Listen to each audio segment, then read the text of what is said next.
Many things happened in China during the Warring States period from 475 to 221 BC. It was, as the name implies, a chaotic period where multiple warlords battled, and in turn during their battles and conquests we see the transformation of Zhou-style feudalism to Qing-style authoritarian bureaucracy. Sun Tzu wrote his Art of War, and Xueliang began preaching his incredible brutal philosophy of legalism to the Qing emperor during this period. And during it all, an unnamed author wrote Jing, the classic of mountains and seas, largely a semi-fabulous account of Chinese geography and mythology. It is here we found the earliest written record of the myth of Dayu and the Great Flood, also known as the Chinese flood myth. As according to the classic of mountains and seas, a great flood had taken over the earth, and to stop it, Gwyn, father of Yu, stole a magical soil from the emperor of the heavens that multiplies on its own, and used that to block the floods. His thievery angered the emperor, who had him executed at Yu Mountain by Zhurong. After Gwyn was killed, Yu was born from his belly. The emperor ordered Yu to control the floods after his father, which Yu did with earthworks and demarcated the 9 states. This myth was lent more credulity when it was incorporated into Xijie, the annals by scholar Sima Qian during Han Dynasty, a text that served as the foundation of Chinese historical writing. According to Sima Qian, Yu founded Xia, the first Chinese dynasty after he quelled the floods. Far more detail was given about the process too. In Xijie, Yu, assigned to quell the floods by the Emperor of Heaven after execution of Gwyn, decided to follow the lay of the land rather than damming it, as his father did. It was said that Yu, accompanied by Lord Virtue and Lord Millet, having received the Emperor's orders, bade the princes and people to raise a gang of men to make a division of the land, and following the line of the hills, hewn down the trees, and determine the characteristics of the high hills and great rivers. Working as the seasons permitted, and with a view to open up the 9 provinces, he made the roads commutable, banked up the marshes, surveyed the hills, and told Lord Virtue and his band that rice paddy should be planted in low damp places, and directed Lord Millet and his band, when food was scarce, to barter their surplus stock in exchange for what they had not, so as to put all the lords on an equal footing. Yu, in this way, worked for the mutual convenience of all the respective districts as regards the distribution of the wealth and resources of the country. There is currently ongoing debate about whether or not Yu had actually existed. I find little reason to join this debate the same way I find little reason to debate whether or not King Arthur was real, and instead, I want to explore it as the piece of mythology that it obviously was, with the intention of teaching a state philosophy that prioritized working with over working against. What I find most intriguing was the mentioning of millet and rice, and how the former was ordered to plant the latter. What does that say about the agriculture in the Yellow River region, where Chinese civilization first originated? What about the flood myth itself? Could this myth reflect a real Neolithic agricultural revolution in China? This is Qing. Welcome to my channel.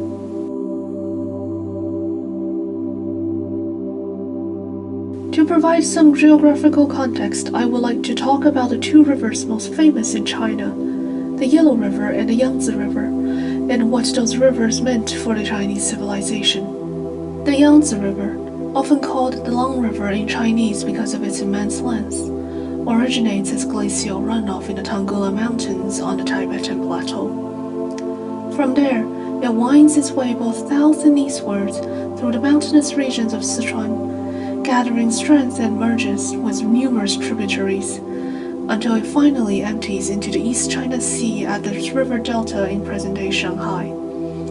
Its main courseway goes through 10 provinces, municipalities, and autonomous regions and is 6,300 kilometers in length, only shorter than the Amazon in South America and Nile in Africa, ranking 3rd in the world. The Yellow River starts in a similar trajectory in the Bainhar Mountains of Qinghai, going northwards through both Gansu and Ordos plateaus before turning east in Inner Mongolia, finally shedding its waters into the Yellow Sea. The color came from the large amount of fine-grained loess, a silt-like sediment caused by erosion, picked up by the river as it traversed the Loess Plateau in northern China. As the local residents who live by the river put it, half a cup of mud can be deposited from a cup of river water. It was also because of this that the Yellow River is extremely prone to sudden and flash floods. As was recorded in history, in the 2,500 years from 602 BC to 1949, the lower reaches of the Yellow River had been flooded more than 1,500 times due to breaches, with an average of twice in every 3 years and even multiple times in some years. The course in the lower reaches changed 26 times, and for 9 times the change was significant and the interval was long before the course returned.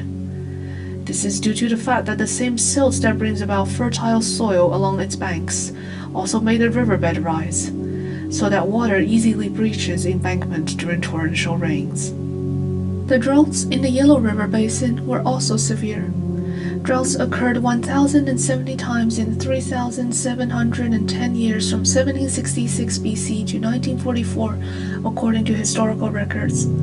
Among them, 201 happened in the 260 years of the Qing dynasty alone. Severe droughts led to thousands of miles of bare land and bodies of the dead were scattered on the ground. For example, as severe droughts took place in Shanxi, Hebei, Shandong, and Henan provinces between 1876 and 1879, more than 13 million people starved to death. In the 500 years of the Ming and Qing dynasties, disasters including droughts, floods, strong winds, and hail took place 700 times in Henan province alone. The flooding of the Yellow River caused silt buildup in the rivers and lakes nearby, the desertification and salination of the land, the destruction of the water system in the lower reaches, and the disappearances of most lakes. However turbulent it was, the Yellow River basin still had the advantage of having fertile soil as it traversed through different climate regions from west to east. During the mid-Holocene, the Yellow River basin experienced a warm and humid climate brought on by a global warming trend.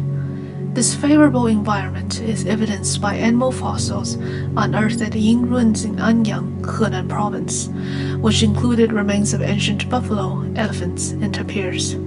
In contrast to the arid and eroded landscapes of the modern Loess Plateau, the region then supported rich vegetation.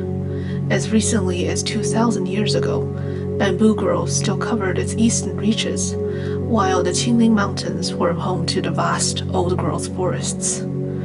At the Xianbanpo site, also in the Yellow River basin, remains of animals such as roe deer, bamboo rats, and raccoon dogs.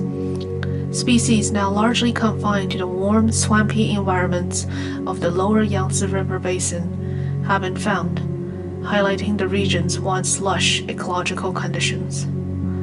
This combination of soil fertility and humid climate meant that the Yellow River basin proved especially suitable for dryland agriculture, while the abundance of animals meant that hunter-gatherers would naturally be attracted to the region before deciding to settle.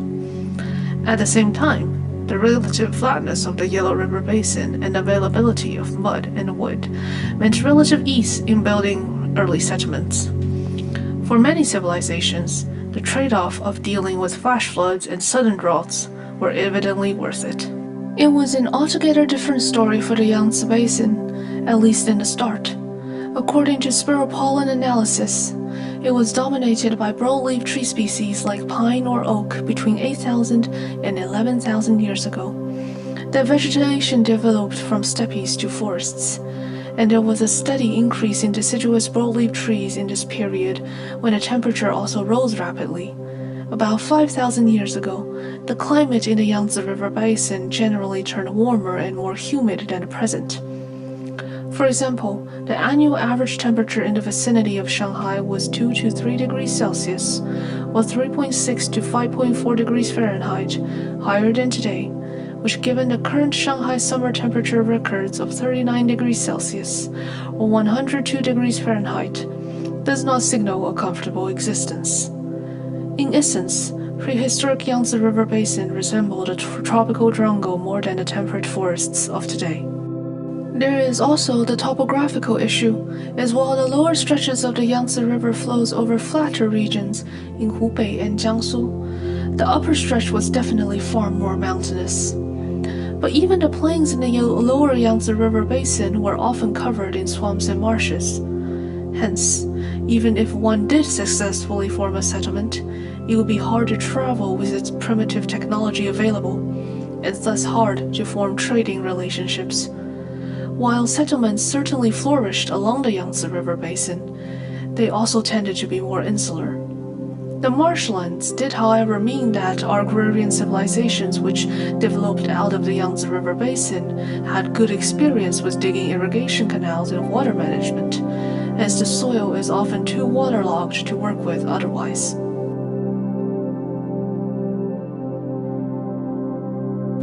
It is naturally on the marshy banks of the Yangtze River that we find some of the first rice-consuming civilizations.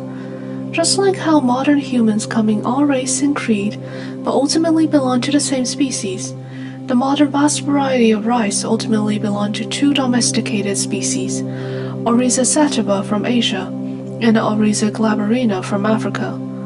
And today, we are evidently talking about the Asian one. The wild version of domesticated Asian rice is Oryza rufipogo, which was grown wild in China, Southeast Asia, and South Asia. The oldest archaeological evidence of rice use by humans have been found in the middle and lower Yangtze River Basin, more specifically at Xirendong site, dated to about 11,000 to 12,000 BC. Scientists have uncovered other sites near this region, including Shangshan and Bashidang, with significant quantities of rice remains, some dating back to 8,000 BC. There is much debate over whether or not the rice discovered at these sites represented domesticated, cultivated rice, or if they are wild rices, which have been foraged from nature. The process of rice domestication is complex, and happened at multiple places both in and outside of China at the same time, and thus I will not delve too deep into this aspect of rice's history.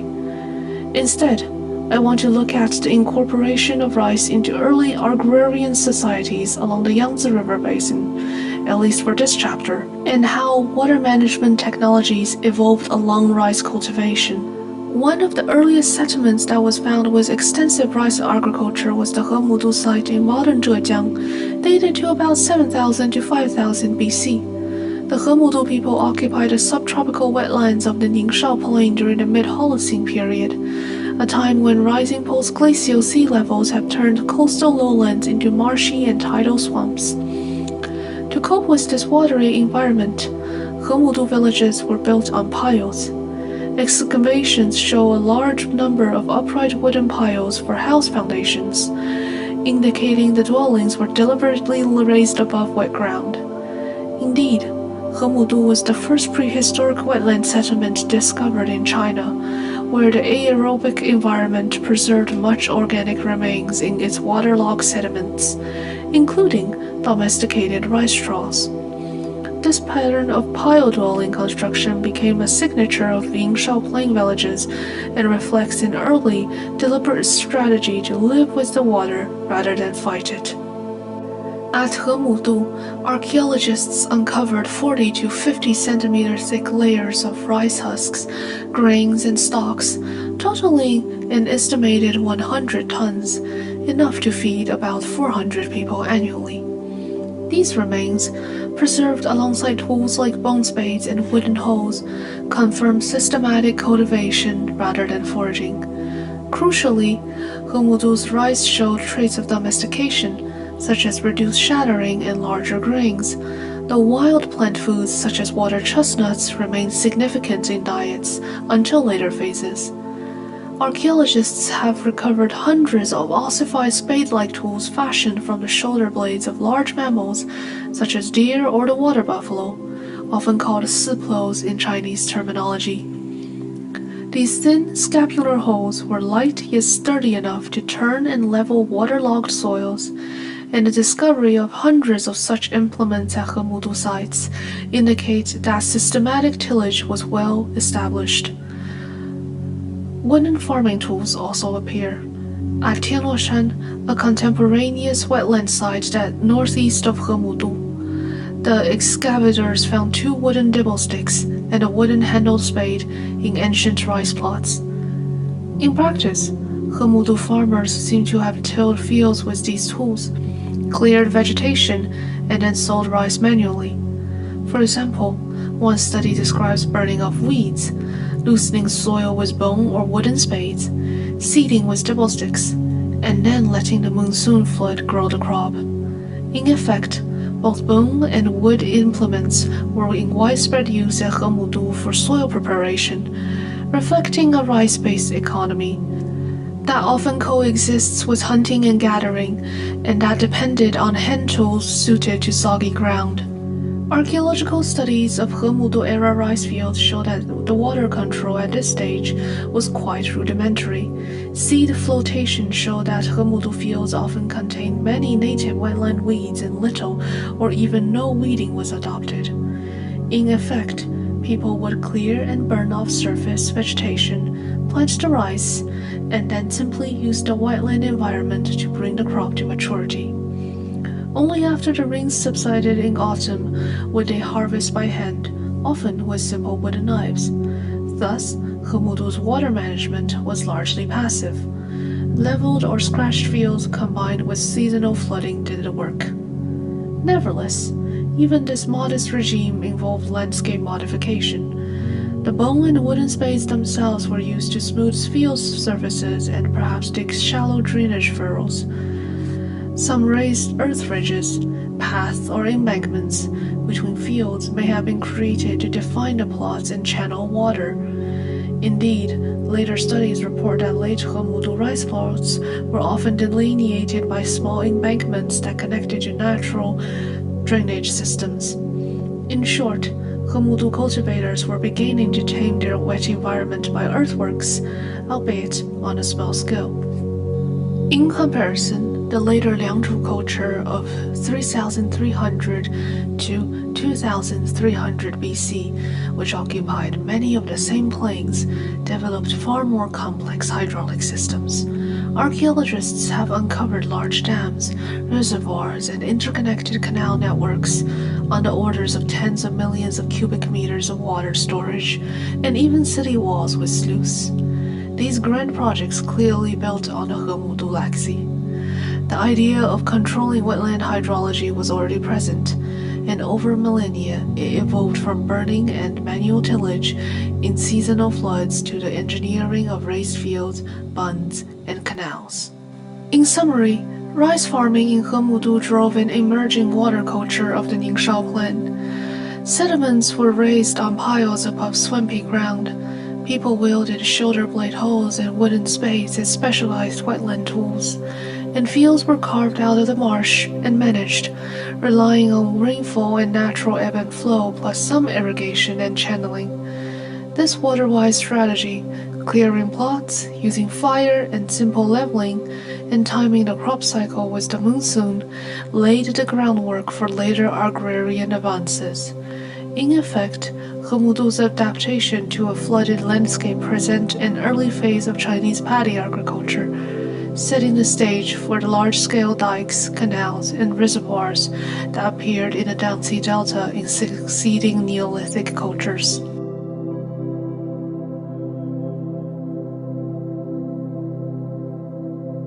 If rice agriculture dominated the Yangtze River basin owing to its marshy landscape, then the Yellow River region was arguably dominated by millet as the main crop.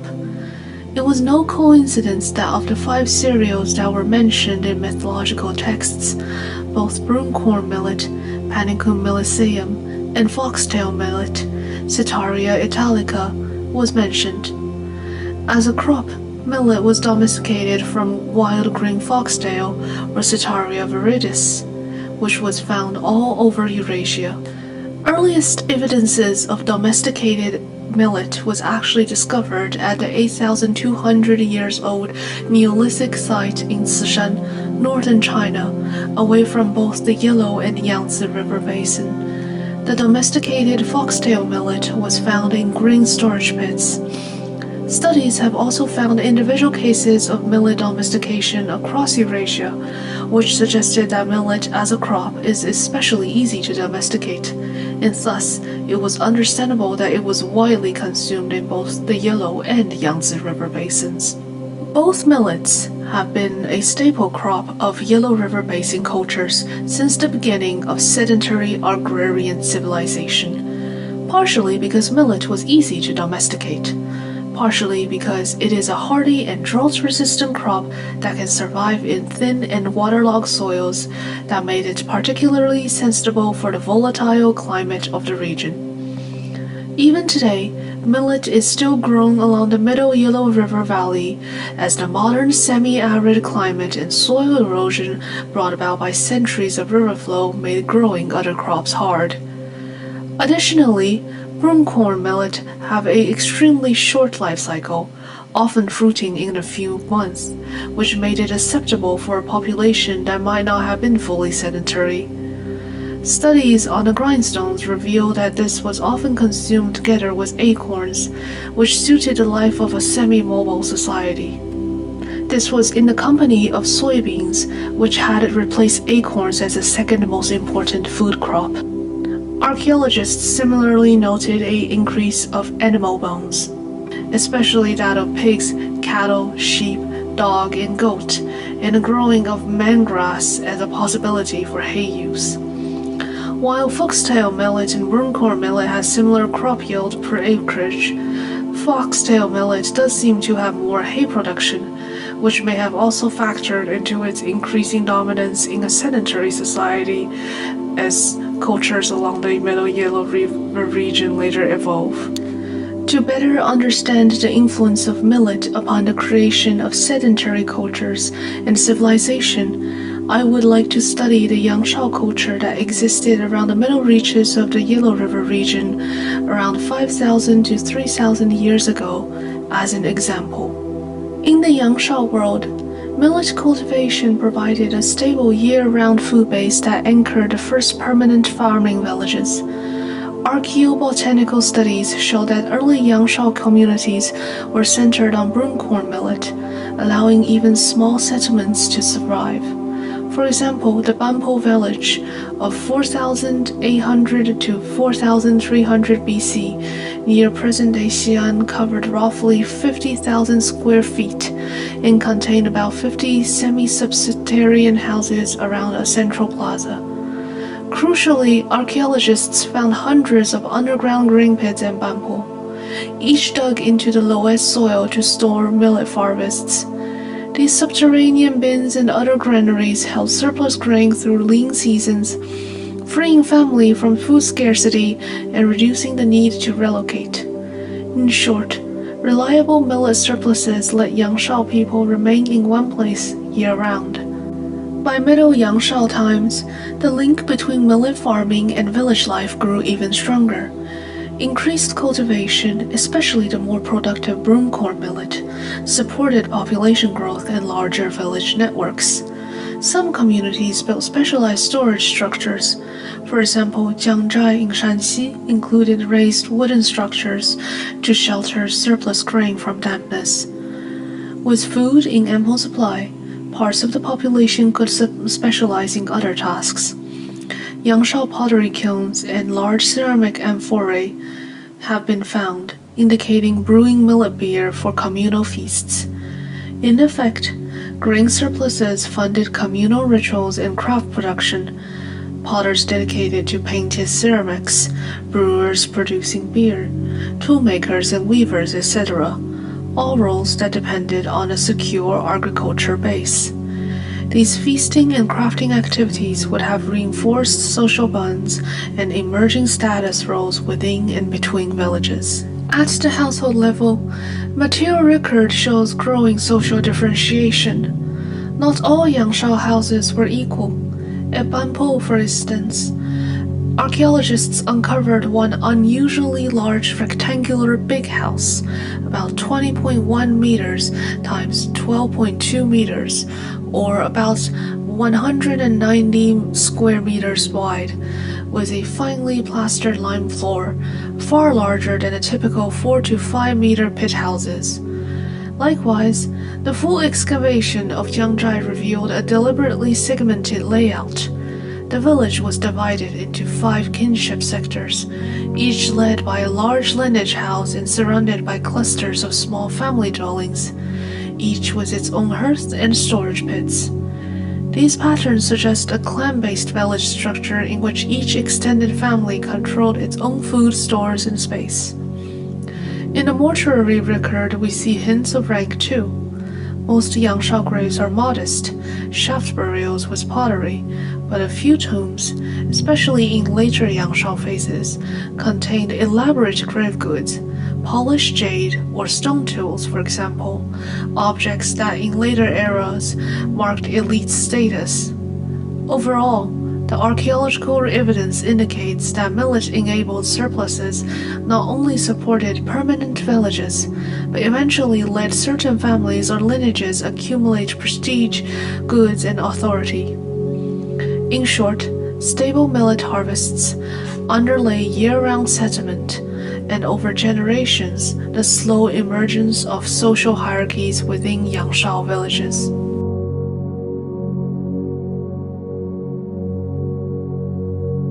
Now that I have covered all that, I would like to return to the myth of Dayu. The story of Dayu in the edition of Xijie called for Yu to be aided by Prince Millet and Virtual in his endeavor to control the floods, and part and parcel to that was the act of rice planting. As we see, millets dominated agriculture along the Yellow River Basin and was instrumental as one of the grains that helped prop up sedentary agrarian cultures. Yet the millet that kept the people in the valley region could do little against the inconsistent and sudden flooding. Take, for example, the Lajia site, which was most connected to the myth of Dayu. Nestled in the Qinghai Plateau, the Lajia site was a sprawling Xijia culture settlement of the late Neolithic era of around 2000 BC. The village covered some 0.2 kilometers square on a Yellow River terrace, about 20 meters above the waterline. Excavations during the 2000s uncovered housing foundations, tombs, and everyday tools. Analysis of remains confirmed that the people were millet farmers. Stone knives and dental starch grains showed both broom corn and foxtail millet as dietary staples. They had few traces of rice or wheat. In this arid upland, reliable dryland crops mattered the most. In fact, one study notes, stone knives in the Lajia site were mainly used to harvest millet. Life here depended on rain and river, but also on keeping floodwaters at bay, a challenge as the archaeological record would prove. The archaeological trench at Lajia looks disturbingly like a frozen moment in disaster. In a collapsed house, skeletons lie amid pots and tools, as if death came up without warning. Cracks in the soil, tilted and buried walls, and jumbled debris indicated a violent event. Archaeologists came to the conclusion that a flood had ripped through Lajia, destroying the cave-like dwellings and entombing those inside. Upturned earth and flat foundations show people die where they lived. Pots and bowls still sit by their feet.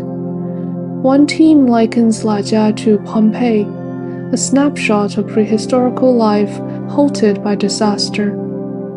Remarkably, flood layers soon buried the village. Sediment and mud flow covers the ruins, suggesting survivors had no time to rebuild. Not far upstream, in a narrow canyon called Jizhi Gorge, the Yellow River once ran free through rust-colored cliffs. Geologists have mapped a prehistorical landslide dam in this gorge, roughly the size of the Three Gorges Dam, that choked up the river for 9 months. Eventually, the pent-up lake burst through. Floodwaters rushed out with force, carrying mud, cobbles, and tree trunks over 1,000 miles downstream. Strata of lacustrine sediment high above the modern river and 20-meter-thick flood gravel layers marked the inundation. Radiocarbon dating ties this event to about 1922 BC, right when Lajia's residents were buried. The overlap is striking. A quake-created dam high in the gorge, followed by a catastrophic great flood that drowned downstream valleys. Scholars note the timing and scale of this deluge can be matched to the stories and legends of Dayu and the flooding of 9 states. In other words, this myth might have reflected some form of truth about the prehistorical life on the Yellow River Valley. Stories of Dayu told centuries later described years of relentless flooding and heroic engineering. Chroniclers say Yu spent decades dredging rivers and draining floodwaters. Yu's legends often emphasize that it took generations to tame the water, a detail that seemed to fit the geology. David Cohen, an archaeologist on the flood study, adds that this outburst could have been the source of the Great Flood legend. In this view, Dayu's myth is cultural memory, the trauma of generational-long flooding woven into tales of men who harnessed it. Of course, it's difficult to prove a direct link, but the coincidences of date and drama is tantalizing. Part of this generational attempt at flood control could well be the introduction of rice paddies and rice plantations.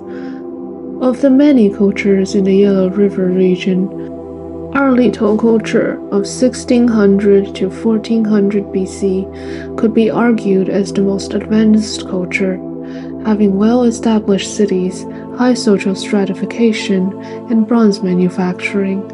In fact, many scholars in China argue that they are the basis for the Xia dynasty, the mythical founding dynasty of China that was supposedly founded by Yu after he controlled the floods. While Arlito inherited the millet-dominated agriculture of the Middle Yellow River Basin, there has been an increase in rice consumption in comparison to before.